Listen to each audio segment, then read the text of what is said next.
Marie-Claire Heureuse Félicité Bonheur est née à Léogane, Saint-Domingue, en 1758, dans une famille pauvre mais libre. Fille de Guillaume Bonheur et de Marie-Sainte Lobello, elle fut éduquée par sa tante Élise Lobello, gouvernante d'un ordre religieux.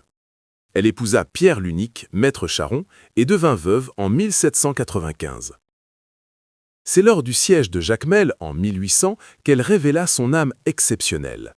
Elle convainquit Jean-Jacques Dessalines, lieutenant de Toussaint Louverture, d'ouvrir des routes vers la ville assiégée afin d'y apporter vivres, médicaments et secours aux blessés. Elle devint ainsi la première infirmière connue de l'histoire haïtienne. Elle épousa Dessalines le 2 avril 1800 à Léogane. Remarquable femme de caractère, c'est elle qui lui apprit à lire et à écrire. Le couple eut 7 enfants ensemble, Marie-Françoise, Célestine, Jacques, Jeanne-Sophie, Pierre-Louis, Albert et Sérine. Marie-Claire légitima également les nombreux enfants adultérins de son époux.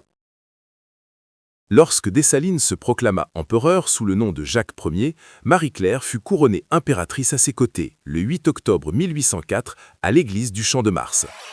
Profondément humaniste, elle s'opposa au massacre ordonné par son mari contre les Français blancs d'Haïti, allant jusqu'à se jeter à ses genoux pour supplier qu'on épargne des vies et cachant certains fugitifs sous son propre lit. Après l'assassinat de Dessalines en 1806, dépouillée de tous ses biens, elle refusa l'hospitalité d'Henri Christophe et vécut dans la pauvreté à Saint-Marc. En 1849, l'empereur Faustin Ier voulut lui accorder une pension en hommage à son époux. Elle refusa par dignité. Elle alla vivre chez sa petite-fille au Gonaïves, où elle mourut dans la nuit du 8 au 9 août 1858, à plus de 100 ans. Femme de compassion, de courage et de dignité, Marie-Claire Heureuse Félicité Bonheur demeure l'une des grandes figures oubliées de la Révolution haïtienne.